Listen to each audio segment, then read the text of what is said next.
You're listening to the Penteract Poetry Podcast, hosted by Etherin. So this is episode 31, and we're talking about European poetry, and I suppose mainly the European Poetry Festival. And we're talking to Stephen Fowler, who is here for the third time, I think, and Astra Papachristodoulou, whose name I think said right this time. You have mastered it now. And you're here for the second time, so we all know each other. And yes, we don't have that many questions planned. We thought we'd just largely let Steve talk about what he's been up to. Do you want to describe, I'm not sure if you did last time you were on the podcast, but if you could describe what the European Poetry Festival is and what sorts of events you run.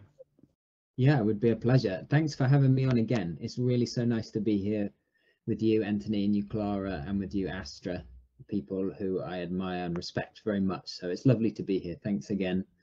So the European Poetry Festival emerged out of a couple of projects that I'd done really to try and engage with contemporary European poetry. My impression of contemporary European poetry was that it had, in the UK, solidified into people's minds as a kind of post-war, titanic, politically contextual figures to do with either the Cold War or the Second World War. And these figures were, even if they were still alive, kind of dead and ossified. And there had been these major outreaches from people like Ted Hughes and Auden and people like that. But generally speaking, the exchanges between European and British poetry were less than the exchanges between American and British poetry, which I found frustrating because of my own taste and my own interest. So I started an interview series called Maintenon, where I interviewed 100 European poets who are working now. And then at the same time, I started events in a project called Enemies, which is about collaboration. And they weren't necessarily interrelated, but we had European nations themed initially around these collaborative events. And over the years, having done many of these collaborative events in different nations and many of them European, it seemed to me that it would make a lot of sense to consolidate these various strands of my own interest, which had then been complemented by my own collaborations with Europeans, and feeling fundamentally that which I'm interested in poetry has much of its roots and origins from European sources rather than American. Especially, I would start a festival 5 years ago that would bring all that energy together in a certain time of the year, where the events would be either commission or collaboration, so that the poets are not bringing their greatest hits, so that we're not focusing in on translation and other things which other festivals do very well. And now, this November, we will be running 7 events in 10 days with 50 poets coming from across the continent, collaborating with local and British-based poets, and celebrating all of the various ways one might normally approach poetry in Europe that we would call the experimental or avant-garde in the UK, and that in and of itself speaks to maybe the purpose of the festival too. Great. And we haven't, to our shame, we haven't taken part yet in one of these. No. But Astra, you have. So what was it like as an experience? Oh, I loved it. Some of the poets I collaborated with, one is Sinanovic from Slovenia, Henrietta Storen from Norway, if I remember well. I've been to an event in Austria as well that was really exciting. But yeah, it's always, it's a new experience. Each collaboration is completely different. So I've had some failed, no, let's not say that. I mean, you might know what I'm talking about. Okay, scrap that. So there's no failure in poetry, Astra. Come on. Exactly, I know. That's why I'm trying to re-say it. But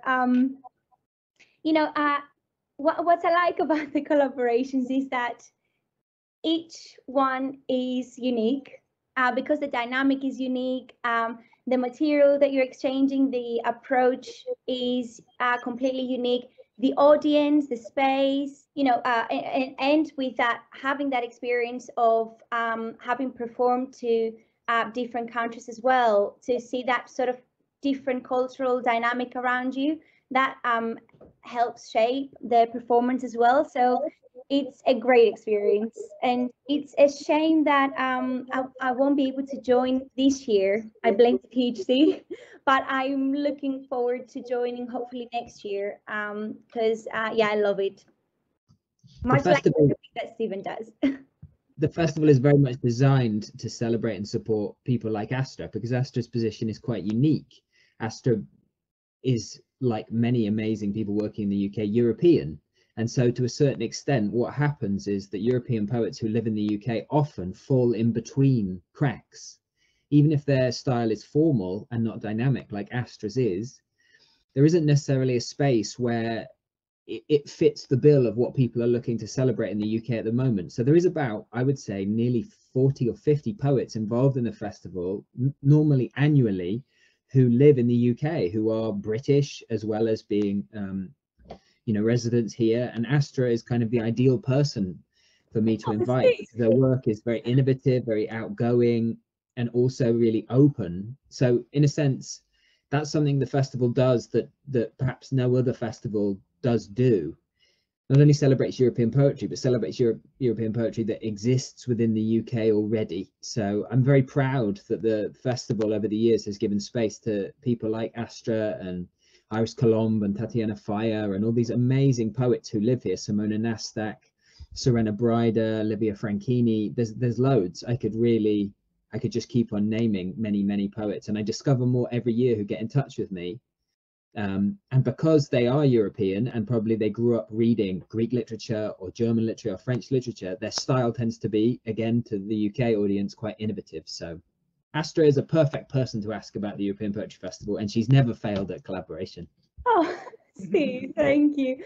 I mean, as you were naming all these poets who I absolutely love as well, it kind of reminded me of how many people I have met through those events. I mean, the collaboration part is amazing, the performing part, but the networking part, I mean, that is something else. I think that's one of the best parts about being involved in the European Poetry Festival. Apart from loads of European poets, like the ones you've just mentioned, Steve, I discovered loads of them through the festival, but also Greek poets as well. So that's a bonus, right? Because you connect me from people from Greece, Steve. Like Calliope Mikhail or Katerina Kuluri, who I would not otherwise know. Probably, I would have been a few years in the scene. I would have stumbled on eventually, but the festival helped massively to sort of skip maybe a few years of stumbling on people or discovering new work is amazing, that part. I think Greek poets in the UK are a great, it could be a whole thing. You've got Haris Saras, you've got Calliope Mikhail, you've got Theo Kiotis, Kostya Solakis, Konstantinos, Papa Haralampos. Yep. There's so many, and like yourself, as Anthony said, your surname, Papachristodoulou, which I too have learned to properly pronounce. There you go. Off the top of our heads, we've just named 8 really excellent Greek poets, many of whom write in English as well as Greek, who perform, who are doing interesting things, and obviously are not getting the attention they necessarily deserve. So again, the festival is kind of serving, hopefully, those people too, to meet each other as well as perform and collaborate. Yeah. So Stephen, in terms of the people who attend, what sort of proportion of native Brits to Europeans or people from other parts of Europe who were born in the UK? Is there an even split, more of one or the other? Yeah, it's an interesting thing actually, because I do really try and speak to audiences, and I do really try and get a sense of who's coming. I think since Brexit happened, our attendances have been really high because there's been an accidental, undesigned political context which might motivate people to attend, and so therefore there is quite a lot of British people. And also because though we do events in Manchester, as you know, and also have done many in Norwich and Liverpool and different parts of the UK, most of them are in London. So British people, English people, however you would say, citizens of the UK who live in London tend to be quite interested in European culture anyway, or certainly want to be on a certain side of a Brexit debate. So there is quite a lot of English people. But also a lot of the events are themed around nation. So then I'm working with a partner to try and galvanize the community of that nation within London to come. So if we were to do a Greek event, I'd try and get Greek people in London to come. And then I have to say my audiences are quite unpredictable. So then I often get loads of art students, or I'll get people just interested in culture or in experimental poetry. And it's a big mix. And also it often doesn't repeat itself. So one night you've got one set of people and the next night a different one. So yeah, it's a real mix. It's a great question. Direct collaboration aside, do you both find that all these interactions and networking opportunities help fuel and energize your own practice? 1000% yes. I mean, like I said before, the drinks, the after drinks to this event is the best part. And so many people that I've met in, performers of the European Poetry Festival, or people that I have attended that I met through the event, I have worked in, many different capacities as well after the festival. So after that connection that was made, that re-energizing factor is there. I mean, seeing so much variety of work, so much rich work.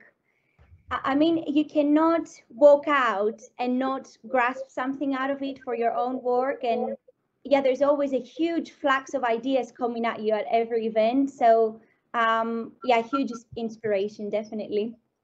Yeah, and Astra, your own events in Rhodes, would that have involved lots of people you met through the European Poetry Festival? Yes, well, Rhodes was a very unique one, actually. It's the first time I ever did something in my hometown. For some reason, I had a bit of I'm a bit embarrassed to say, but I have been a bit detached from Greece for many years now. I haven't really been inclined to do something there, poetry-wise. And that was the first time that, I took the leap and went over there and did something with my dad attending. Oh God, that was horrendous. I mean, he some of the comments that he made, I just kept rolling my eyes. I was just, loads of embarrassing things, but it was quite nice to actually, for the first time, to have my family there, connect with loads of talented poets there. So I've made a huge list, guys. You can see, like, I've got so many names to mention, and I hopefully I won't forget anyone. But number one, and just to answer your question as well, yes, some of the participants, like Simon Tyrell, who performed at the opening launch event of the textiles exhibition, I've met through Stephen, through one of the Museum of Futures events. Many of them, because we kept bumping onto each other, and then we ended up just working in different capacities over the last few years. But apart from the UK poets that were introduced to a new audience in Greece, tourists and locals, which was really fascinating, everyone was very new to visual poetry as well, so that was a huge plus. I had the joy of working with Damon Papakyriakou, who is the owner of the Art Gallery in Archipoli. And he's a very fine sculptor, and he's interested in poetry as well. And two of the poets who I've been in touch with to discuss translations, I have translated poems of the first one, which is Erifili Kaninia, a Rhodian poet, and another Rhodian poet, Suleiman Alayali Tialik, who I'm hoping to, whose work I'm hoping to translate in the next few months. And they've just opened a huge door of poets who I wasn't aware of, simply because my family, they're not really connected in that artistic circle in Greece. So I have to kind of find my own way there at the moment, which is quite exciting. And what are attitudes towards poetry like, especially towards avant-garde and visual poetry? What's they like in Greece? Well, in Rhodes, Athens is a lot more open, I suppose, to experimentation. It felt like in Rhodes, even some of the very fine poets who I spoke to, who write more conventional poetry, upon opening the textiles catalog, were just a bit shocked as to, oh, is the bio, what part is the poetry? Is it the description or, the bio on the side of the images? So that was quite shocking. But it kind of made me realize also I suppose, a whole audience brand new to this sort of thing. Loads of people were just very excited, to learn more. A lot of it, perceived it much differently than what we would, I suppose. They regarded it as visual arts, etc. I have no problem with that. As soon as they kind of take something positive from me, they can label it as they like, right? But yeah, I think it would be quite interesting to go back and do something so in the spirit of the Euro Poetry Festival, for example, where you might pair. I'm stealing your idea, Steve. It's too good. But we might work on something together, right? As to say, pairing a poet from here with someone from Rhodes, and then expanding people's understanding of poetry through the product that would come out of collaborations or just exchanges, poetic responses, that sort of thing. Perhaps not focused in performance, more on the exhibition side, because that's what I'm really interested in at the moment and in general. So yeah, loads of new doors have opened, I think, through that exhibition in Rhodes. And can I shamelessly plug the catalogue, which is yes, of course. Yes, I still have a few copies of Beautiful Textiles, which is the catalogue where we're archiving the works that were showcased in the exhibition. Loads of amazing contributors, like yourself, Steve, of course.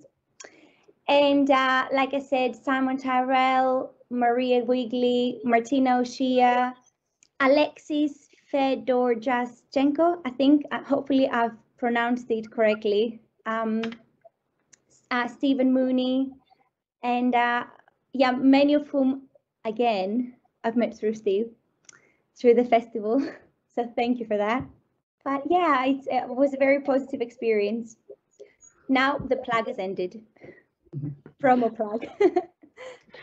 Okay, well, since we've talked about Greece, and Steve and I have talked a few times about the attitudes towards poetry that we have in this country, and you've already said in this interview that you're more interested in the relationship between European and British poetry than British and American. But surely you've got a whole range of attitudes across Europe. How many countries have you been to with this festival? Well, the Enemies Project did about 22, and then probably on top of that with the European Poetry Festival, because the Enemies Project was definitely beyond Europe and just responded to partners and different grants and different situations. It was a mix of one-off events and tours, lots of different things depending on where I could get my oar in, basically. And in Europe, with the European Poetry Festival, the Camarada event, which is the name of this collaborative event, which a few people have stolen in a good way, Astra, so feel free. There's been Camaradas in Mexico and Germany that have nothing to do with me, and people email me and say, oh, we're going to use this idea, and that's obviously a huge success for me, a huge compliment. There was even an international project between Irish poets and Mexican poets, and I'd worked with the Mexican and I'd worked with the Irish, and I introduced them and they did their own with nothing to do with me, and that's really, really nice. So beyond that, in the Europe context specifically, we've done Camaradas probably in maybe 10 countries where we've gone and done them. So overall, probably about 30 countries I've done collaborative events in. Wow, so that's a lot, and that's going to give you a good idea of the way that different countries respond to different types of poetry. I mean, I don't know where to start with this, really. We could start with the UK and what you've noticed there that is not the case in the rest of Europe. Well, I think the longer I spend involved in poetry and spending it as my work and my job and meeting people, and then also it's great to start with the UK, Anthony. I'm so pleased you said that, because one of the reasons I started Mantanon was not just to communicate European poets to British readers, because I don't know who reads it, but actually to communicate British poets to European readers. When I was going to festivals, a lot of people were saying to me, is British poetry just these few poets that we're seeing? And I'm not saying who those poets are, but they're famous poets, obviously. And there's nothing wrong with what they're doing. They're doing an interesting thing in certain traditions, in certain spaces. But suffice to say, they had not come across people working like we're working, or let alone, should we say, titanic figures of the slightly underground who would have been famous in other countries. Anyone from Maggie O'Sullivan to Bob Cobbing to David Gascoigne to Ian Sinclair to Tom Rayworth, you know, whoever these people are that we're interested in text-based poetry, let alone say the concrete scene with Finlay and people like this, they're not known because we didn't do a good job as a nation of communicating. We had a tradition that wasn't formal and mainstream. And I've written about why I think this is. I think it's to do with cultural attitudes, but it's also to do with the Second World War. And I don't want to go too deep in it, because to say it quickly on a podcast is quite specious and reductive. But I do think nations that were forced to challenge the nature of their language after the Second World War, because it may have been involved in supporting or engaging with horrific regimes, would then develop a poetry which would resist the stability of that language after the war, right? Whereas if you're in a nation that has a sense of victory and consolidation and has spawned to the most powerful nation in the world after it just had an empire that owned a third of the world, you're probably going to want to write a poetry which controls your language, controls society and thinking, and offers comfort and emotional insight, instead of getting to the very essence of what poetry can do, which is to manipulate the material of language. Hence, I think post-war we have a tradition of relative conservatism, it's okay to say, and therefore even in 2020, if you're going to a poetry festival in, I don't know, Germany, where there's massive infrastructure for poetry festivals, the poets they've heard of or have invited are only going to be the biggest prize-winning poets, and that makes a lot of sense. I don't have a problem with that. What it has made me realize, in a good way, to be positive, our scene is much more varied, massive, dynamic, and democratic than a lot of other nations in Europe, and in the world, definitely.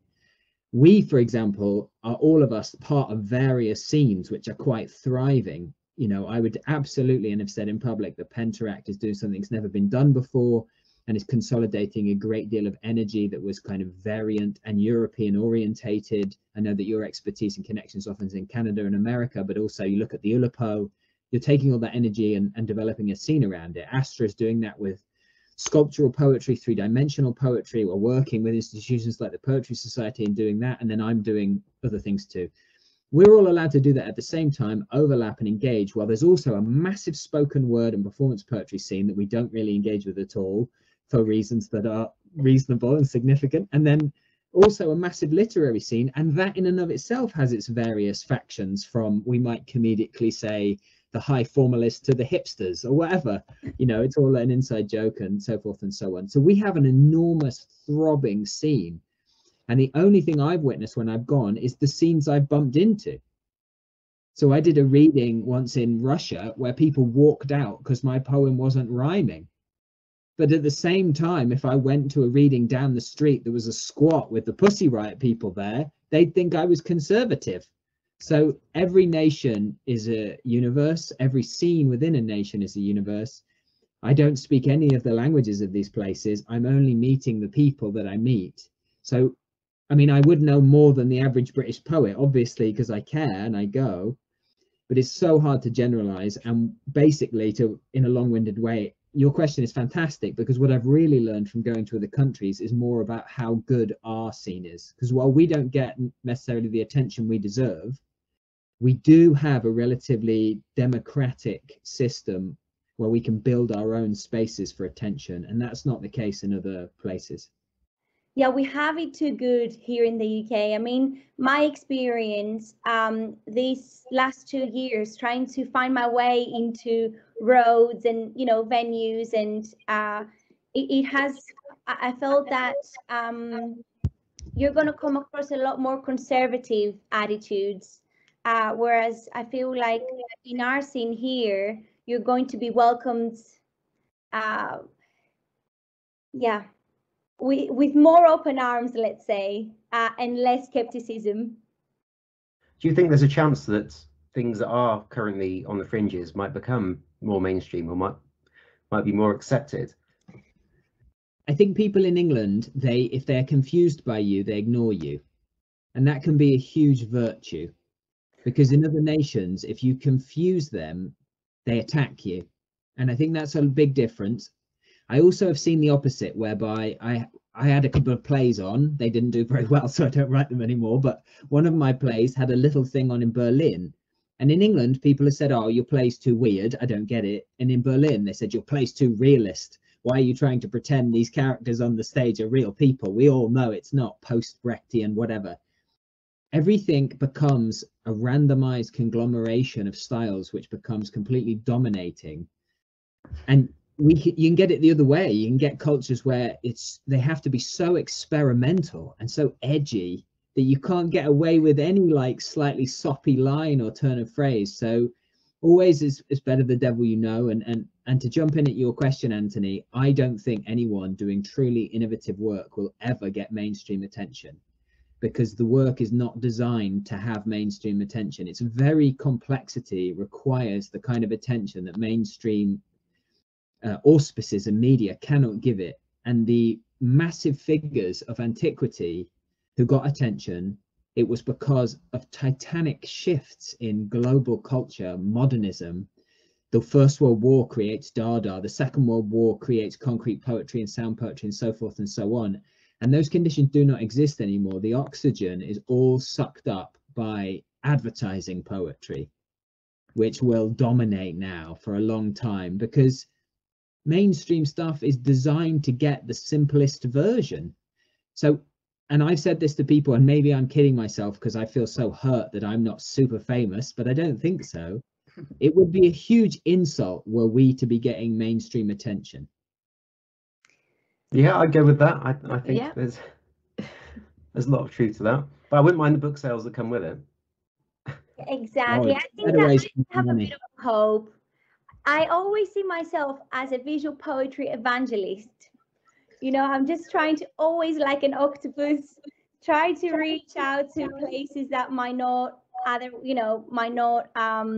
be open to that sort of work. I don't know. I'm sure it's hopeless for mainstream platforms, but slowly it grades. I think, we're going to grade into them. Well, of course, as Astra, you featured on the cover of a beekeeping magazine, didn't you? And had an article in it. That's mainstream success. So cool. I mean, yeah, that was one of the coolest moments of my poetry career. I have about like 6 or 7 copies laying, and when I'm hoping to move flat soon, and at the moment my walls are very bare. Are you moving flats with your beekeeping money?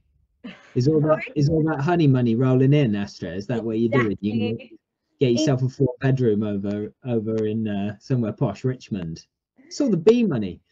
Exactly. I mean, my dad's favorite phrase in life that says about 10 times a day is no money, no honey.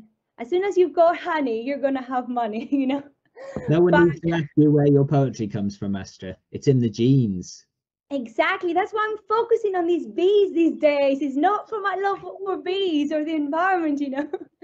But you know what? First thing, when I move into a new flat, I am going to take one of these, frame the cover, and then frame the pages individually, because it ain't gonna happen again. Yeah, but that was pretty cool, and that was just me knocking on the door. I think I have my moments when I get a bit of extra time. I will spend 2 or 3 hours just emailing random magazines, and that wasn't a random magazine. That was a very relevant and a very beautiful magazine. So I was super glad that they said yes. But what I was trying to say, and I'm going to try to say in better words, is that I often, when I get a bit of spare time, I will just send my work to places that, you know, wouldn't have submissions, or unlikely places, let's say. And sometimes, you know, it's the door is answered, like in this sense with big craft, which was great. Yeah, I think that makes sense, because certainly from my experience, I think a lot of people don't know that visual poetry even exists, let alone understand it. So I think that makes sense as an approach, because you're like, hey, look at this thing, isn't it interesting? And maybe that nicheness will bring the attention, but it's so hard to do. So kudos to you on that. Yeah, Astra's super tough. Astra's energy is so impressive, and her and I share that, I think, are like, and I think that's why this podcast is so nice, because it seems, Anthony and Clara, you share that too. And I think the thing is about where do we use our energy, and designating the places where it doesn't. I've seen a lot of people over the 10 years lose everything in terms of their interests because they put so much into a thing that disappoints them.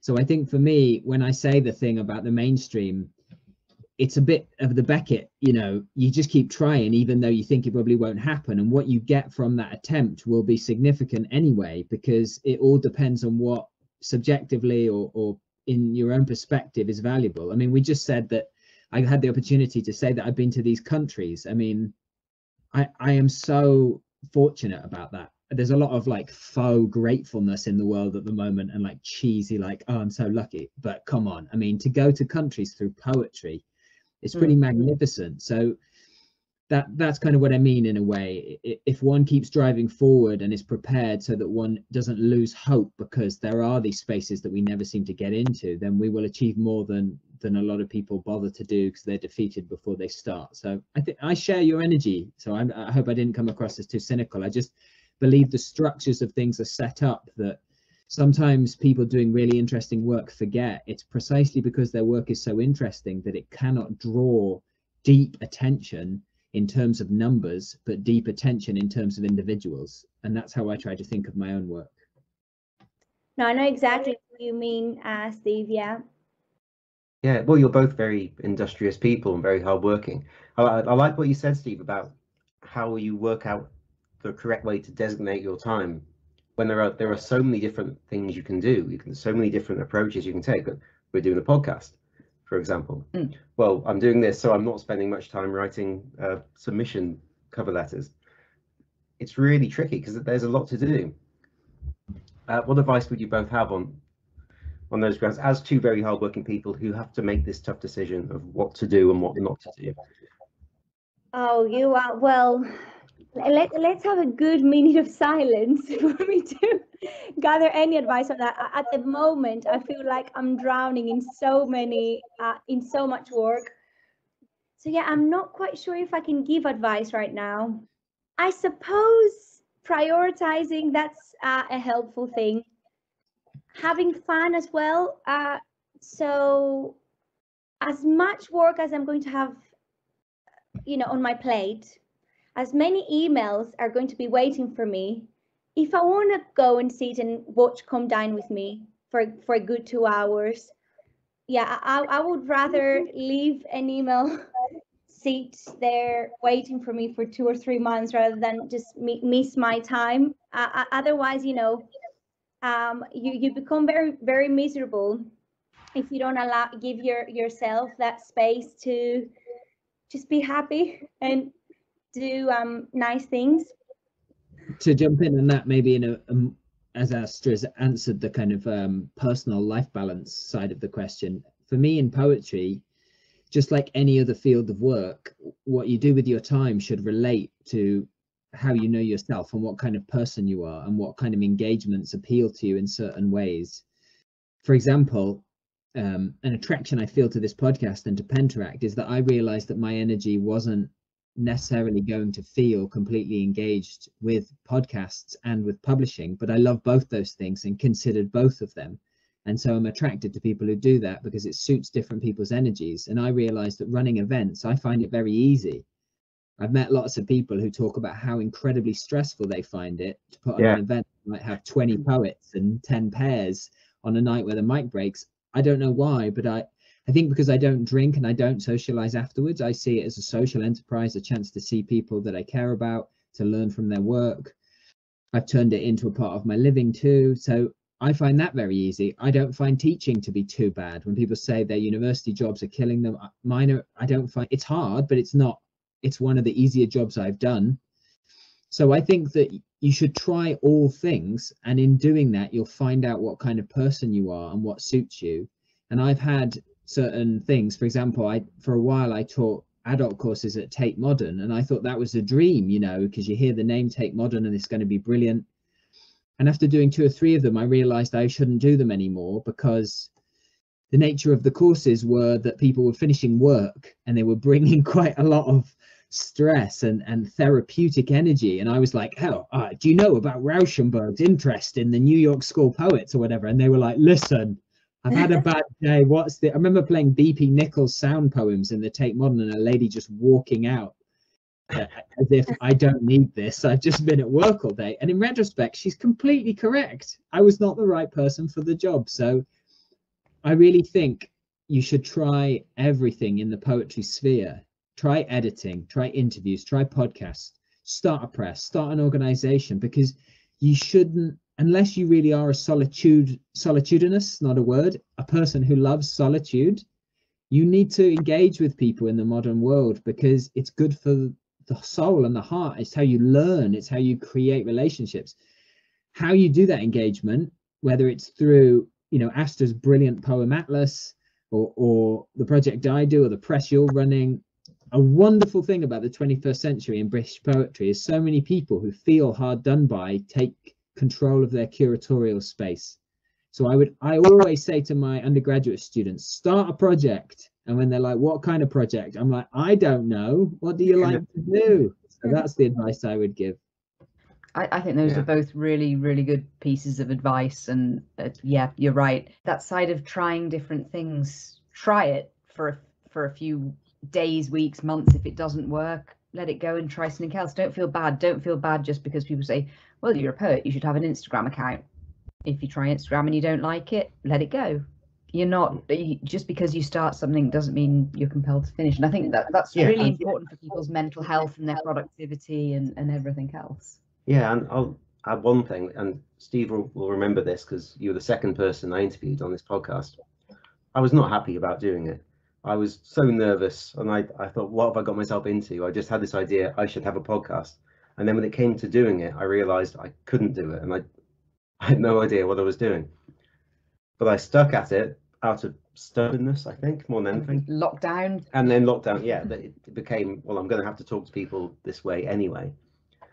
And now I'm really pleased. I've got, this is episode 31, so I've got 30 episodes behind us, and it's a great resource for people to learn about the process and how poets go about their work. And I'm really proud that I've done it. Even though those first, let's say, 10 episodes were just hard work, and I was so terrified of silences and not saying the right thing and not asking the right question, accidentally offending somebody, and all the other things that can go wrong. But here we are. I survived, and it was worthwhile. You're brilliant at it, both. So yeah, I'm glad that you've continued with it.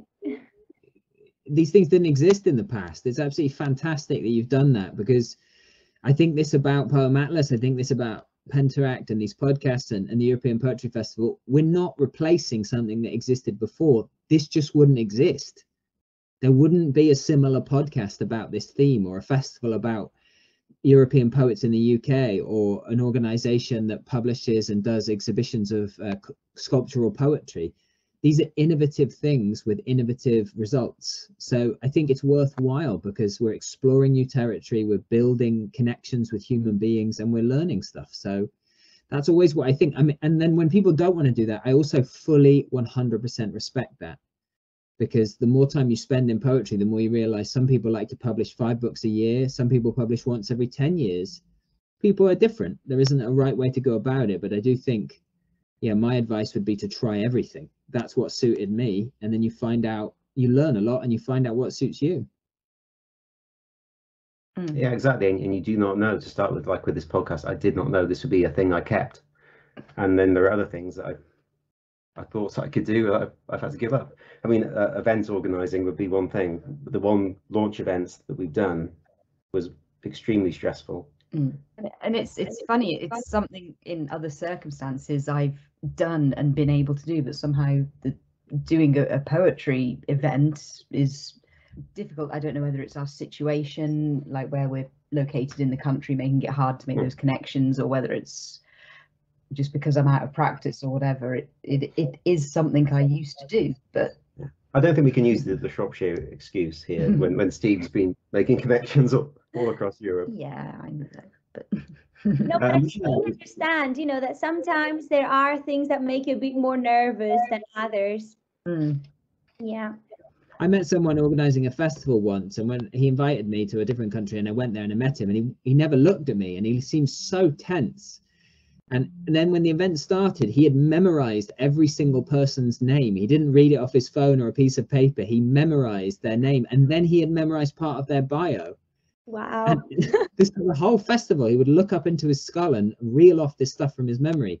But the consequent result was that he never looked at anyone in the face, and he always seemed stressed. And I said to him at the end, it's not probably the job for you. You don't have to memorize people's names. Just enjoy it.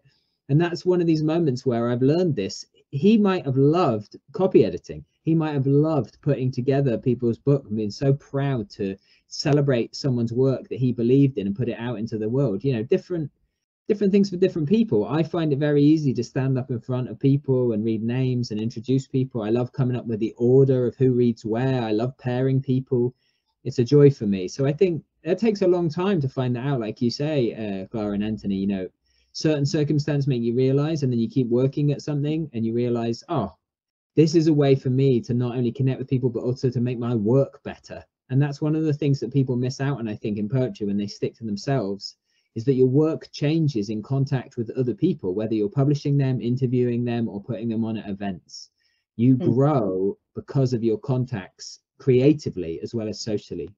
I just think that with the recent, you know, lockdowns that we've had, I don't know about you guys, if you share my feelings, but right before the pandemic, so I was in London 5 days a week for my work at the Poetry Society, and I would almost every day, I would meet people at my lunchtime. I would go to events afterwards, you know, would perform, and, you know, I really enjoyed that, and I still enjoy meeting people, but I felt that during the pandemic, that energy in me sort of shifted somehow a little bit to, you know, because there was so much, you know, things would get so overwhelming. So I felt that, you know, having that space with myself first, and, you know, allowing me to spend some time with myself, to create something.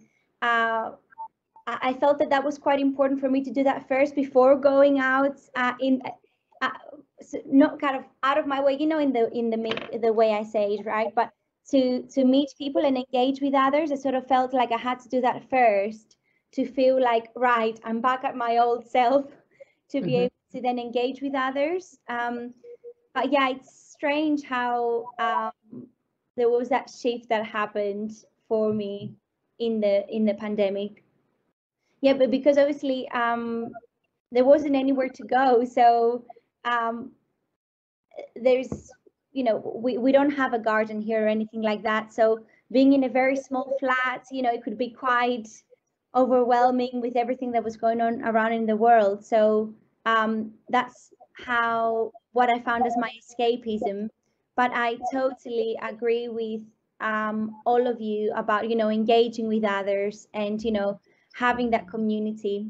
But yeah, I think there is a balance for me with, you know, being okay with myself, but also, you know, having done that to then be able to contribute something in that community, you know.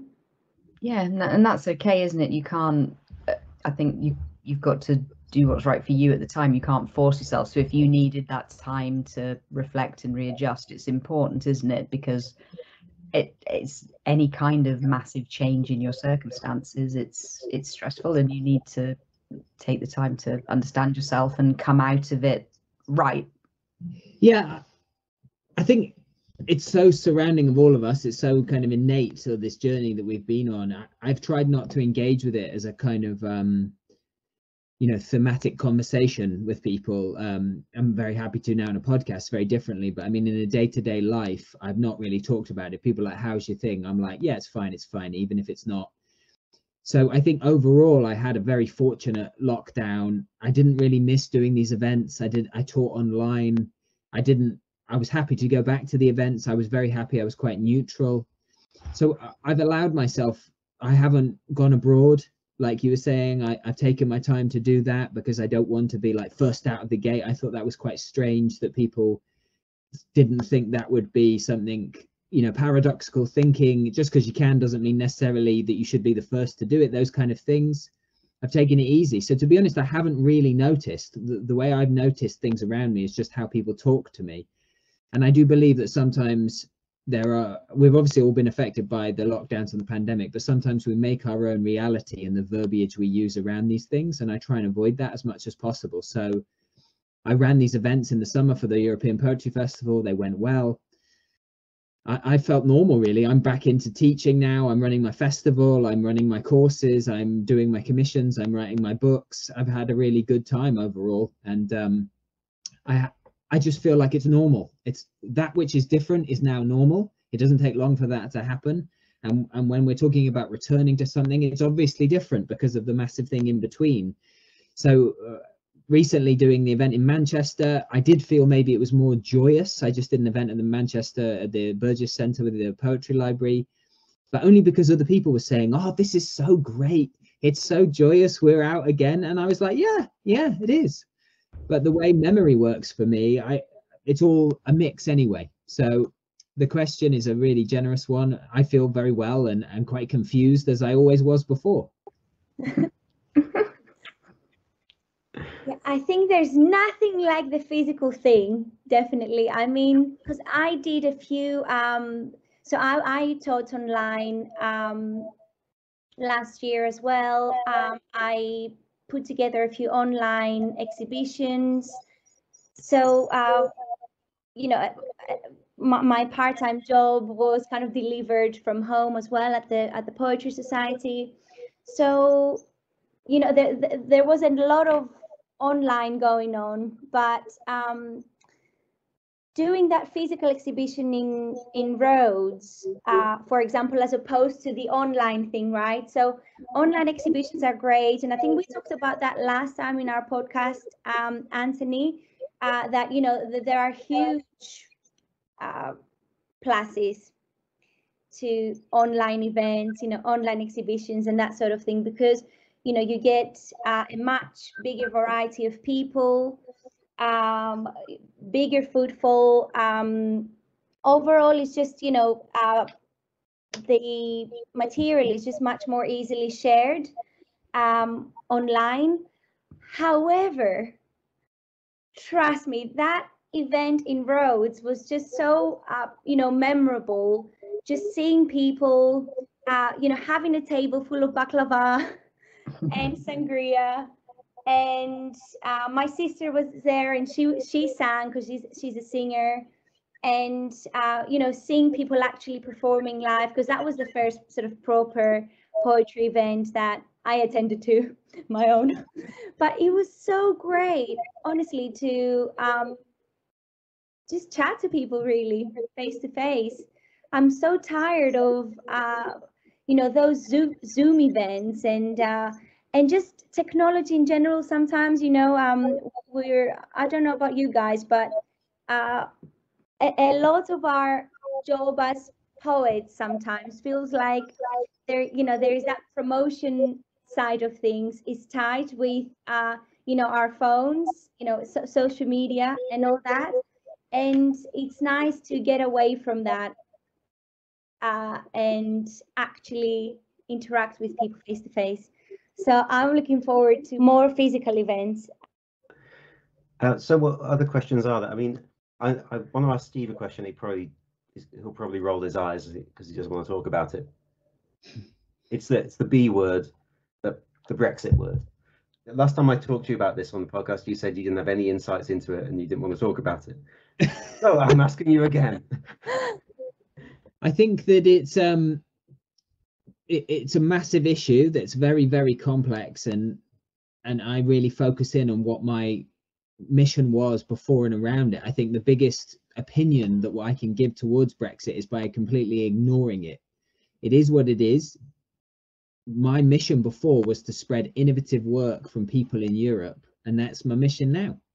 So I think, to me, Brexit has changed the context around what my festival is, what my interests are, but the specific political realities of European Union status with a massive national vote and current resurgences of nationalist politics across Europe. I'm not an expert in that. I'm not an economist. I'm not a politician. I'm not a big one for the chip shop opinion person who's like, here's my opinion, as though it makes a difference. It doesn't make a difference. It's quite obvious what my opinion is. I'm the director of the European Poetry Festival.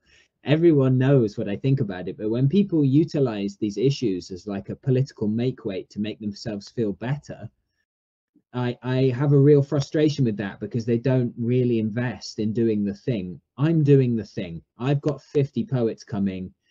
I book their travel. I book their accommodation. It's just me with the festival. I obviously care about European culture.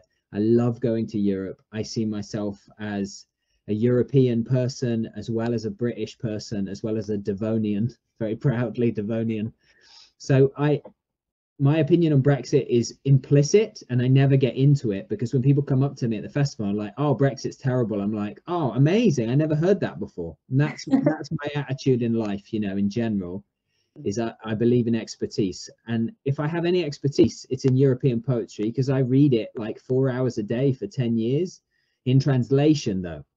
So there's always these limitations, and I'll just keep doing what I'm doing. And the reason for that is not because I think Europe is one of the ironies I love to point out is that being pro-European is now seen as an ethically good thing, but Europe's done some bad things too, eh? It wasn't long ago that Europe wasn't so good, but things change. I believe that certain scenes within certain European countries are the way for me to be inspired and creative as a poet. So that is what drives me. And that's what I meant when I avoided the question. It's not so much that the political debate or whatever. It's just that it's such a complex thing, and that's not my field, and I'll keep doing what I'm doing. But what about just I hope that answers you. Yeah, but what about just on a practical level then? Let's go away from politics and say, well, Sure. This has changed things in terms of travel, and well, we've noticed sales with customs forms now and things being held up. That's a nightmare. Yeah. Has it affected you in any way running the festival? Or you might not have found out yet. So far, the pandemic is too much of a blockade for me to know about Brexit. Yeah. So one disaster and another. I had the festival prepped for 2020, and I was still having people coming in April 2020, and then I was still having them coming in October 2020, and I was still having them coming in April 2021, and I was still having them coming in July 2021. I've reset that 5 times. And when people tell me, why are you doing that? It's because I don't want to do digital events. So I don't mind doing that legwork, because whenever the crack happened, I want people to come in. And so far, touch wood, it seems like finally people will come in November next month, 2021. And that's a pleasure. So at the moment, I don't know about the Brexit, because the pandemic is still in the air. Every nation is different. For example, I have to ask every poet coming over what kind of vaccines they've had. Because the UK is only letting in people with certain kinds of vaccines. So if they've had a certain vaccine that's not on the list, they can't get in, and I have to de-invite them and invite someone else, So that kind of stuff is bigger than Brexit at the moment. Okay. Yeah. Well, I hope when you find out what the problems are with Brexit, that they're not too bad and they don't prevent you from doing what you want to do. There might be something good in the long term, that people realize that Europe is something to be appreciated because it's been distanced from us. my hope is that the silver lining will be that Brexit causes many people to be more patriotic about their European citizenship and celebrate European art and poetry more. I think there will be practical things that will be a problem, but in the long term, I think it might actually help my festival have an identity. And Astra, after the success of your exhibition in Rhodes, are you going to be doing more events and more events throughout Europe? Yes, definitely. So that was just the start with Poem Atlas going abroad. So I'm hoping to, I'm looking into an exhibition in Sweden at some point, and Amsterdam. Nothing confirmed yet, because as I said at the start of the podcast, I've got a big fat sign on my forehead at the moment, PhD, which I need to focus on because I keep taking on more and more different work. I keep getting distracted, but I'm hoping once so I'm on my third year, my final year of the PhD, once this is out of the way, to focus more on exhibitions and materialize some more exhibitions abroad. So yeah, watch this space, is definitely happening. And in the meantime, you're busy with lots of other things. Shall we have another plug of your coming? Let's do it. I was waiting for that. So what can you tell us about your upcoming Penteract Press book? So Ocean Growth's Time Capsule. That's a book for the visual poetry enthusiast, visual poet, everyone. It's so it's divided in 3 parts. You've got a fictional essay written by two fictional curators of the future. So we're in 2200s. These curators have uncovered a time capsule that was hidden away in a near future skyscraper. So them guys are going on to, from skyscraper to skyscraper, uncovering, little bits like a USB. Oh my God. That sort of thing. They find that time capsule who belongs to Ocean.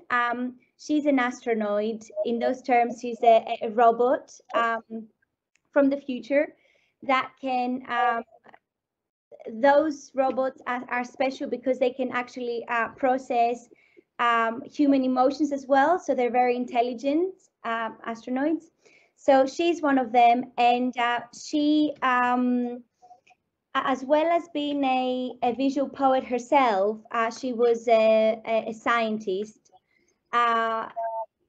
Over the years, she collected pieces of visual poetry history from the 2100s onwards, and amidst a World War III between humans who craved to get back domination of the world, and the very positive robots that want to save the environment and didn't really want the war. Ocean foresaw that. I think it's that past the foresee, and so she hid all of her visual poetry collection into this time capsule, which she hid away in her laboratory. So the introduction is written by those discoverers of the time capsule. They're introducing a kind of an exhibition catalog or an anthology, which is not the book, but it sort of sets the tone for the book and the setting.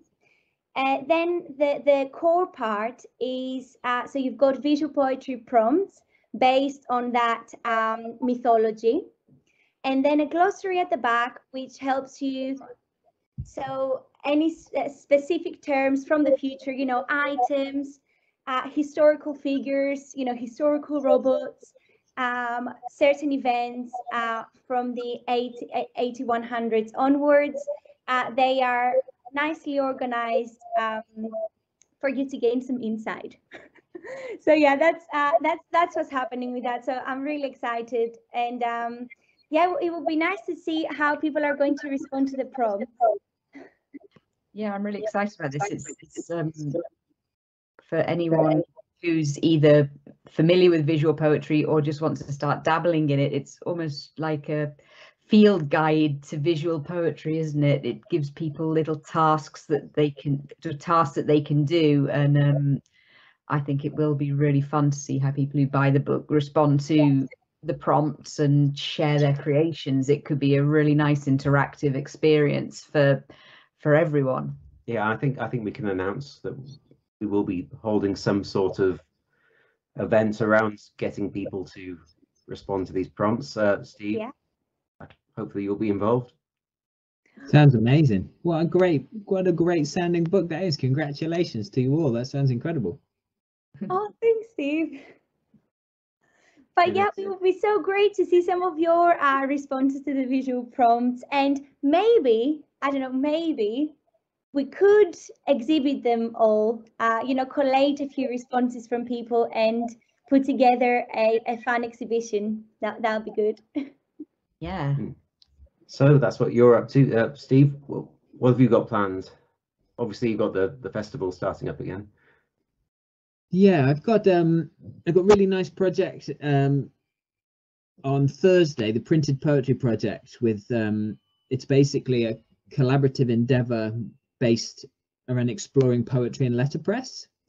So it takes in some visual poetry, really thanks to Angie Butler at UWE in Bristol, who does amazing work at the Centre for Print Research.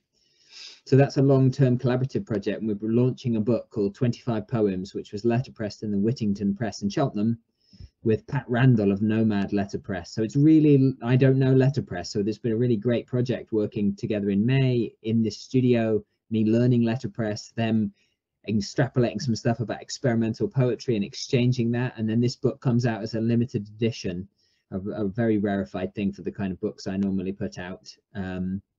So that's coming out, which is really nice. And then my festival, and then next year I have a few books coming out too, which always good to have. And while I'm in Bristol, I'll be doing the second launch of my selected collages with Steel Incisors Press, which is called Bastard Poems, which I see as the final in a trilogy, which began with crayon poems from Penteract Press, one of my great works, one of my faves. And then after crayon, I did sticker poems, and now Bastard Poems, and then that trilogy is kind of finished. So that will come out and that's done. And then I was hoping for more.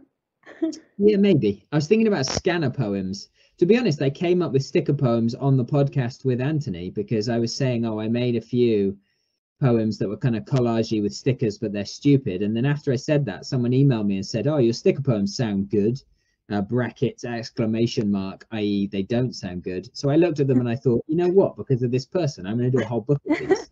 And, they've actually turned out really good, and that led me to do the collages. So it was actually from crayon poems that the three emerged, and I love those books now. I love crayon poems, and I love Bastard Poems. And James Knight has been wonderful to work with. He's a wonderful person. So Yes. that comes out in Bristol as well. So yeah, that's pretty good stuff. And then I have a nice reading in Paris in December, my first thing abroad. So yeah, very lucky and really beautiful to work with lovely people like you good selves. Yeah, and I will point out that Crayon Poems is still available from Penteract Press. I want my if you buy my crayon poems, Astra will send you a bee. And a nice bee. Astra also tames birds, and some people say she uses dark magic to do that, but she actually tames birds. I don't know if Anthony and Clara, you've seen this horror of her manipulating this bird to come into our house every day. Guys, you will not believe what happened, and this is a sign that good things are coming my way, you know, with this book, right? Mr. Feathers, Yes. Mr. Brit's Feathers. favorite Robin, Okay. as you know, that little bundle of joy disappeared for about 2.5 months. He escaped. He basically escaped my little evil magic ways of, you know, keeping him around here. Yes, 2.5 months, guys. I mean, he all of a sudden he had no feathers. he looked very ugly, bless him. Like, you know, he kind of, you know, lost all. He looks like he had mites or something, and he looked very ill. And I was really concerned because I was stuffing his face with those cherry pellets that he's addicted to. All of a sudden, yesterday, so I went on Twitter because a poet that I know said that, you know, I think sadly her hamster died, and I said, oh, I haven't seen Mr. Feathers for a while, and I'm quite scared. I think he might have died. And there he was on the window. Shortly after, I swear to you guys, it was shortly after I sent the tweet, and I felt so sad. And he was just on the window. Stockholm syndrome. You can't get away from you, Mr. Feathers. Oh, he looks fat, you know, back at his usual self, joyful. Maybe he was just molting. He was just having his molt, and he was feeling a bit rough because he was losing all his feathers. Well, can I do the more cynical explanation? Don't say it's a different Robin. No, it's not a different No, Robin. Mr. Feathers is fantastic. Like he came indoors, you know, he just stared at me for ages like he usually do. Yeah. So it's weird because he doesn't recognize me if I don't have my hair down. So I have to kind of wear a puffy, you know, because it was winter when I first enchanted him. So yeah, if I wear a puffy thing and my hair down, he just comes to me straight away. Whereas if I have my hair up and I'm wearing a t-shirt, he probably thinks I'm a different human, and it doesn't approach so easily. Fun fact. I too understand birds in lockdown because I did a visual poem about all the birds I was seeing during lockdown. One of your biggest hits. This poem. Yeah, I did. It was kindly published by Petra in an issue of Two Call, but I called it COVID-19. Oh, amazing! I have to look into that. So Petrico, right? Yeah, Petra PSW, she published it through Two Call, but it's on my Twitter somewhere. Oh, amazing. I need to update it now though, because I've seen more birds since I wrote it. Oh, who doesn't love a bird? I mean, bird poems is your next and your next one, Steve. I think I'm looking into a collaboration here. You know, Mr. Feathers epic. You know, the return of Mr. Feathers. That sort of, you know, like Mr. Feathers is a robot. I've said that on the internet. I think that you have a robot bird and you use it to make people feel that you've got dark powers. That's what I've said. I declared that. Please reveal my secrets. I know what you're like, Astra. People think you're sweet and nice, but I know you're a manipulator of the avians. Guys, you better raise that. People, you know, they can't know the truth. Mr. Feathers, yeah, he could be a robot. But every time you say Mr. Feathers, I think of Red Dwarf and Mr. Flibble, the penguin hand puppet. Oh my God. Who's that? Mr. Flibble. I know you don't know what that is, Astra, and that's why it's especially good that you keep talking about Mr. Feather. I bet Anthony and Clara know what I mean. Do you know what? The sourdough starter I cultured during the first lockdown is called Mr. Flibble because he was created out of quarantine. It's what I think when Astra says, Mr. Feathers arrived today and was staring at me with his laser beam eyes. I'm like, yes, I know what you're talking about, Astra. You've finally gone into the other world, the world of the birds. No, he's not gone though. He returned. Don't jinx it, Steve. I'm really serious about that. He cannot leave me. Mr. Flibble is a penguin glove puppet. Oh, he sounds very cute. No, he's an evil penguin glove puppet. Oh, really? Just like Mr. Feathers is evil. No.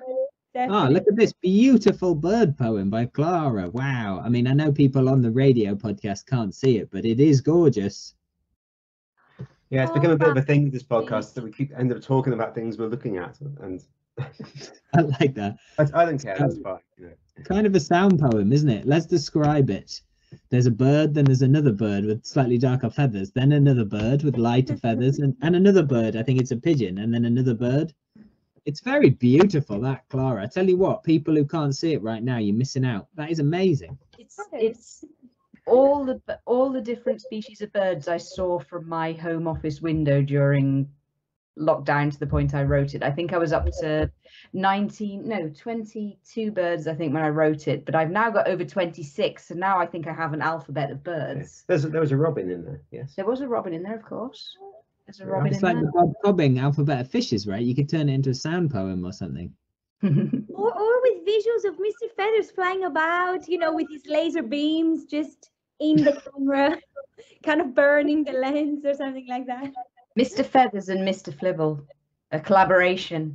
Yes. I'll yes, set that up. That can be the main event of the European Poetry Festival. Clara and Astra, Mr. Feathers and Mr. Flibble, and me and Anthony will just sit on the side and clap. Just clap, clap, clap. Please do that. Please do that. You're on. Pay me in bees. I want It's free time. honeycomb. It's the time has come for Mr. Feathers' talents to be finally appreciated on stage as well through the festival, but also Mr. Flibbles as well. What was his name? Flibble. Oh, Yeah, oh, Flibble. I got it right. Cool, that's good.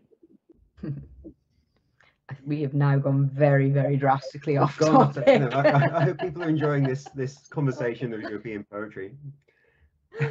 It's relevant. The type of robin that I'm talking about is a European robin, so I suppose that clashes it, you know. I mean, You're that goes. making it worse, Astra. This is what you always do. Let Anthony and Clara move to European poetry. I'm sorry. No, I you're the was trying to best. think.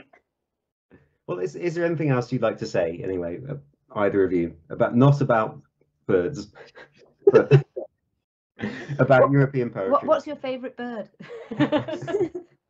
Robin, obviously. Well, I've got a very big list of people I wanted to mention, and I didn't get to mention. Don't just read a list of people, Like Astra. an acceptance I speech. know. Just ask me a question, Steve. Oh, who are your favorite poets? And I'll say. Well, And not because of me, but around me. You got to go to a festival in Slovenia. We went together. So what was your experience of going to a festival in Europe? that was a phenomenal trip. Forever, scratched in my brain in a good way.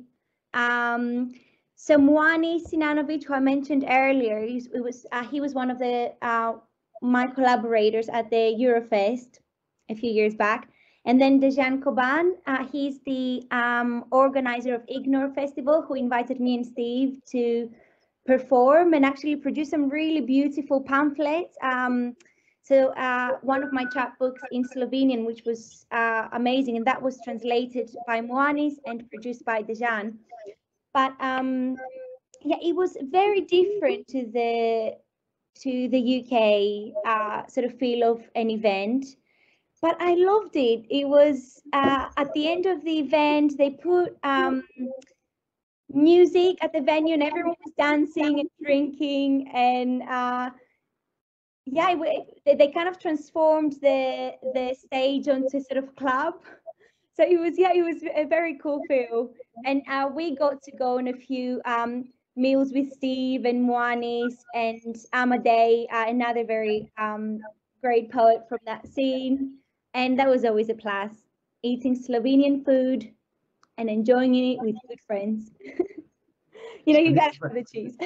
So cute. This is where you did that poem, is it not? Yeah, the thing I sent. Yeah, Poem we were about Astra. A poem about Astra. A fictionalized version of Astra. Oh, that was the best. I mean, that poem. Steve was actually kind of making it up as he was going. Me and Moani kind of looking at each other, shocked, giggling, in awe of this thing, and just taking it every phrase. It was great. That was for those who don't know it, Steve put together a poem on the spot about me and Moanis, who interviewed us on Radio Student, a Slovenian radio station, and that was something else. I mean, that was a great trip. Too good. We'll put a link to that poem. It's up on YouTube, so we'll put a link to it in the description to the podcast. Yeah, definitely great. It's a fun poem. Definitely. Thank you. What I would say to people, jumping off Astra's beautiful review of the Ignore Festival in Ljubljana, is that European poetry, I think, intimidates people because of the nature of us relatively in England being monolingual, and also because a lot of European poetry can seem, I don't know, high air, that there's the feeling that there's an intense series of cultures surrounding avant-garde and experimental literary poetry in Europe that I think makes people feel like it's not as approachable as other cultures. But in simple terms, I think that the contemporary European scenes, if you find the right person, which are normally quite easy to do, are incredibly accessible. And a great deal of these things that happen are DIY, like we're doing in the UK. And so it really is just a couple of emails away to build relationships, collaborations, translations, and then international exchanges. And a lot of people have done that. Like Paul Hawkins did it with Bruno Neva in Porto, where they got a little grant from the local councils, and one read in Bristol and one read in Porto, port cities. There's loads of poets I know who often go and do like just 1 or 2 festivals a year in Europe because they've made friends there. Sam Riviere, and have recently written about going to Romania, and James Byrne often is there, and Chris McCabe is going to read in Vienna soon. People I bump into, they do 1 or 2 a year. The thing is, these festivals, they're not necessarily meritocracies like anything is in poetry. It's about connections with people. So I think if people have a desire to engage in their peers in Europe, in different nations, because they might be visiting the city or because they're personal interest, I would just urge them to do so, because I really think that we can build bigger and stronger bonds between our community here and the communities that are existing and frankly are producing unbelievably good work in Europe. And if I can ever help with that, I'm an email away. You know, I'm always keen to put people in touch. And I know a lot of people listening to the podcast will be people who write poetry themselves. So it's something I've done a lot when people say, oh, I'm going on a trip to Berlin, is there anyone you know there? And I just connect people via email. And you know what? The people in Europe are so happy to meet people who are visiting from the UK because we are a mystery to them. Well, that's an interesting topic. Did you find that as well, Astra? Do you see that the UK is somehow isolated still?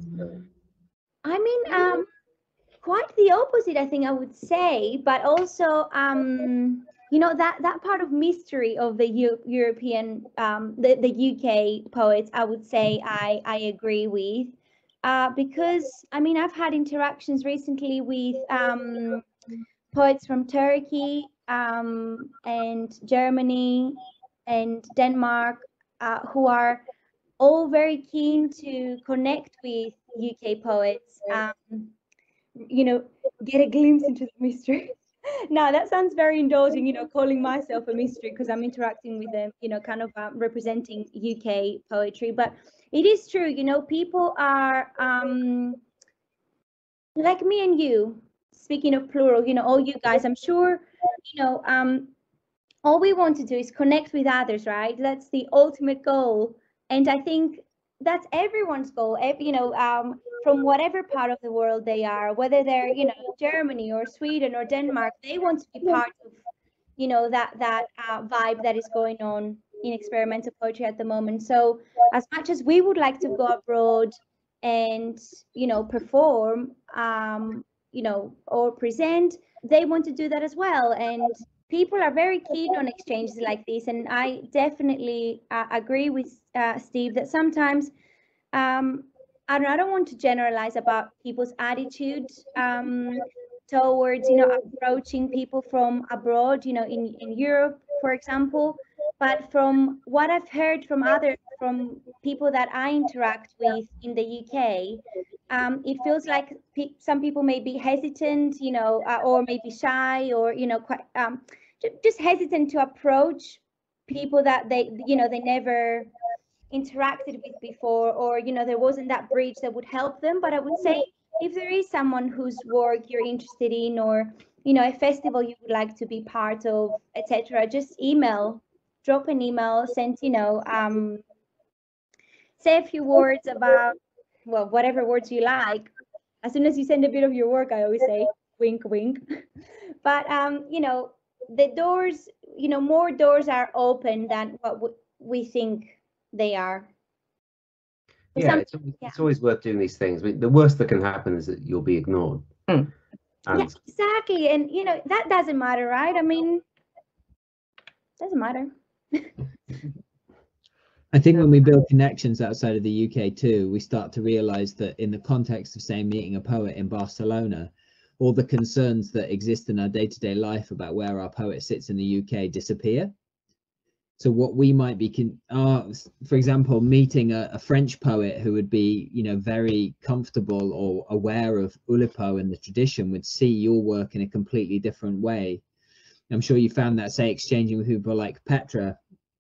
You know, there's a different context for Joachim in Malmö than there is here because of the poets that make up the tradition. It doesn't make it necessarily better or worse, but certainly I found it a great advantage to be a British poet in different countries, because it brings with it certain things that are left behind. It feels like a breath of fresh air, which then it restarts something when you get back to the UK too. You realize it's a big world with a lot of poets in it too, which is never a bad realization.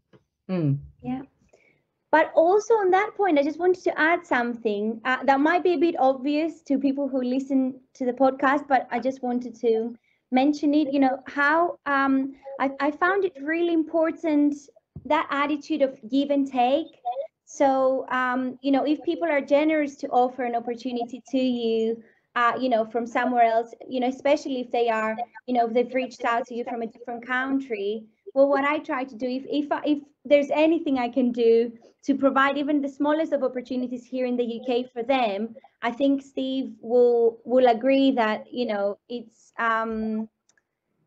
you know, it's a nice thing to do, and it apart from being nice, it's also very productive, because, you know, you're sort of strengthening that exchange with that person, and you know, you're sharing your network with others is always a good thing, right? Yep, I'd definitely say that. It makes everything brighter, doesn't it?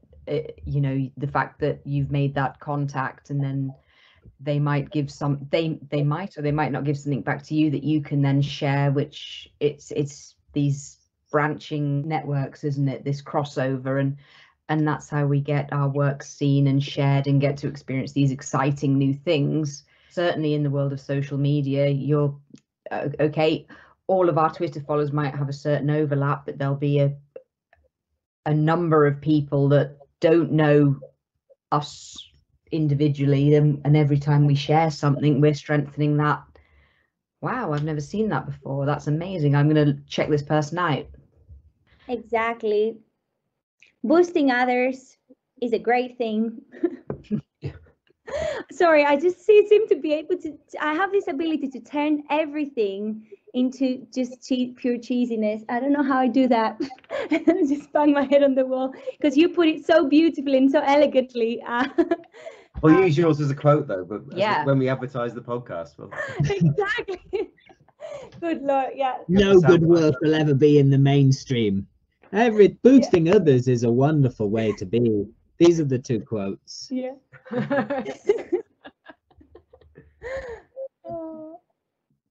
You've obviously mentioned poets reaching out to poets, but for any listeners of these podcasts who just enjoy poetry and don't like it, who don't write it, sorry, that was a bit of a Freudian slip there, who enjoy poetry and don't write it, are there any places you'd like to point them to where they can maybe find out more about European poetry? Any archives, any publishers, any websites that would be of interest to people to find out more about this subject?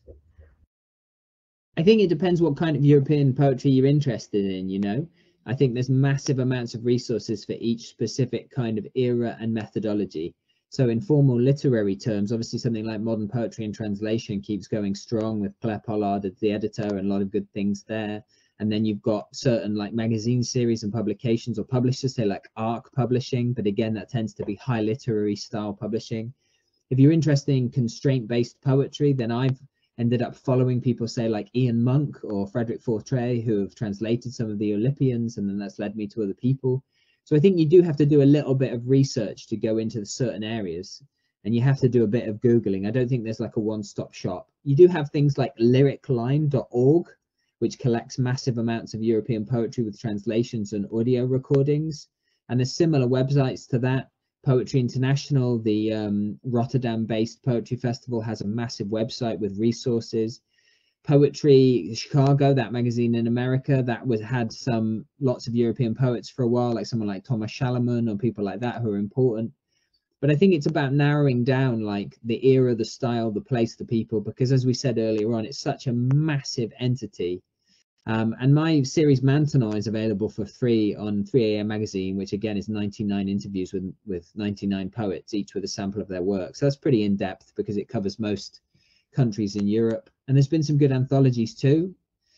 So I think it really depends, you know, and I suppose my hope is that people see it as a giant fusion. If they really feel European as well as British, you know, the language barrier is an issue, but also translation is such a huge element of European poetry culture, because if a young poet writing in Slovakian, say, gets good English translations, they're keen to share them, and that's opening them up to a new world, not only the UK and Australia and New Zealand and Canada and America, but also the people who can read English from other nations where they might not speak their indigenous language. So I think there is an openness from Europe to be asked by people with genuine interest, even if it's just for an exchange from a reader, because they want to share their work widely outside of the confines of continental Europe. Yeah, I mean, a lot of the time it's useful to know what to Google, you know, in one or two word phrases. Like, for example, we could say, you want to know about constraint-based poetry? Google Oulipo and just keep looking and you'll find things. Yeah. So say if you're a visual poet and you really want to know the whole post-war tradition of visual poetry, what movements would you be looking for? Yeah, I mean, I think for me, you see the exchanges that Cobbing and the Writers' Forum had with the incredible poets around, say, the Darmstadt Circle or Jürgen Gomringer's work in Central Europe, and then or even Fallström in Sweden. You can follow, say, the Wiener Gruppe. And let's say it's a trajectory. So you start in concrete poetry and the revelation of graphic design technologies in Central Europe and the exchanges between the hotbeds in Germany, Switzerland, Japan, Sweden, Brazil with the Neugandres, and London with Cobbing. You can follow that then into sound poetry. It's the same similar types of people who are doing that kind of work, you know, working from scores and concrete poetry into sound, which might then take you to European fluxus and performance art. So the connection between, say, the Wiener Gruppe and then the Viennese actionists. And then you starting to veer into some of the more extreme sound poets on the edge of that too, like Henri Chopin, who came to live in England too. And you can find, say, the Palais de Tokyo sound poetry exhibition 2 years ago, which had 100 sound poets from 100 years. And obviously, if you want to go pre-war, there's Dada and Surrealism that people are normally familiar with. And then you might follow that into, say, the Cobra Group for Asamic writing and Asamic poetry with Asger Jorn and Henri Michaud. And Michaud being a kind of post-surrealist might lead you into other areas too. With Constraint, obviously, we talked about the Oulipo and what they've done as the longest running avant-garde in the world ever, kind of. And that's how actually I both teach, write, and think, is in method. So I would really advise people from my own point of view, if you look at certain areas around methodological approaches to poetry, say, I think visual poetry, sound poetry, constraint-based poetry, photo poetry, film poetry, collaboration poetry, performance literature, and then you start to connect to certain scenes, you'll find certain names which then lead into others. So that's how I've done it, because I've accrued these resources from contemporary practitioners. When I speak to, say, I don't know, let's say contemporary sound poets in Europe, Susanna Husarova, Maya Yantar, Kinga Toth, Rika Scheffler, all these amazing people making work now. I just asked them, who are you influenced by? Like, who gave you this idea? Because I'm going to steal your idea. And they're like, oh, Henri Chopin, Hadalia Tazarts, or Jörg Piringer, or I studied with this person. So I think that knowledge is out there, but you're right to kind of indicate it is a bit specialized, and it is a little bit like it takes a little bit of digging to do. But I would search around methodology and follow like trajectories and histories. They're there. And I would say the National Poetry Library is good for that too. And the head librarian, Chris McCabe, knows a lot of stuff around this. And I'm sure you guys have done that and followed rabbit holes. And that's how I do it too. And conceptual poetry as well is another one. There's so many different ways to approach it.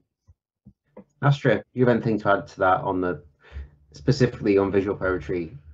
I mean, there's a lot of exciting things going on in visual poetry in Europe at the moment. First of all, I have to mention one of my favorite publishers, excuse me, so Tim Glacet, who are producing some amazing work. I think they have a book out coming soon by Casey Closey. She's Canadian, she's not European, but I would like to mention it because I had a little preview and it's absolutely stunning. So Team Glacet, they are doing amazing things. And then Petra Schulze Volgast with PSW Gallery in Rostock, Germany. Of course, we mentioned earlier Clara. Yes. The Call to Call magazine, which it's a great source of inspiration for me for visual poetry. There is things going on in Athens, really exciting things going on in Athens. So Demosthenis Agrafiotis, who was one of the first visual poets in Greece, at 75 at the moment is very proactive and is putting an exhibition together, which I'm going to be parts of in Technopolis in January, which is going to be a homage to Mitras, Gazetopoulou and Hatzidakis, three very core figures of the visual poetry movement in Greece. So loads of exciting things. I mean, these are, so I've mentioned publishers, so Agrafiotis, who curates and produces really interesting work.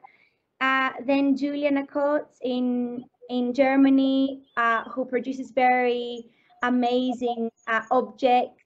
And she's featured a few times in Poem Atlas as well. So I would look out for Julia if you haven't already. I'm sure you've stumbled upon her because she's got very, just great work. Then Elżbieta Wojcik-Lis in Copenhagen. She also produces some really interesting visual work. Lisa Goldse from Hamburg in Germany currently has an exhibition at the Book Art Bookshop window, which is curated by Michal Piotrowski. I saw that, it's lovely. Yeah, it looks amazing. I haven't been to it yet, but I've seen photos. Oh, no, I've only seen photos, obviously. But yes, but it looks great. And also Michal, who curated it, he's from Poland. So, in the spirit of European poetry, and he's got very exciting work out as well. I think he just published a book with Contraband. So yeah, look out for that as well. And he's reading at my festival as well. Oh, really? Oh, exciting. So yeah, and recently, I know I've got, like I told you about this list, and now you encouraged me. Maybe don't read the whole list, Astra. Yeah. I mean, if you want me to just read out all the poets that I know in Europe? Stephen, your list was pretty extensive, if I might say so. It was from the top of my head, though, about the history. They're all dead, the people I mentioned. None of them were Robins. Are you calling me Hello Robin? No, I'm joking. Okay, delete that. But yeah, just one more platform that has recently produced some really interesting work. And sorry, I know I'm sort of plugging things that I'm part of, but it's sort of how you come across of these things, by also being part of it. So the House for Poesy in Germany, they recently collated responses to the myth of the rape of Europa, which is very current, well, in the context of our current discussion. So yeah, go have a look. There is I think over 35 or 50, a massive number of writers from Europe that produced work in that theme. So there'll be a lot of Brexit related work, I'm sure, and mine were as well in that theme. So yeah, loads of very cool things happening right now. Loads of cool people. I need to get on the list. Steve, you're on the list, okay? Yeah, You are good. You should start a website, Astra's List. Fowler, you were I'm only here. joking. I'm I'm encouraging you to start a website called Astra's List. Don't encourage me. I've always encouraged you, Astra. That's why I'm allowed to make these jokes. Exactly. Maybe I will. Look out for astraslist.co.uk, or actually .com or .co.eu. Is that a thing? .co.gr. Yes. .eu.gr.uk. Make it universal within the Europe sphere, of course. Well, on that spirit of unity, shall we disband? It's We're a minute and a half from 2 hours. oh, let's wait.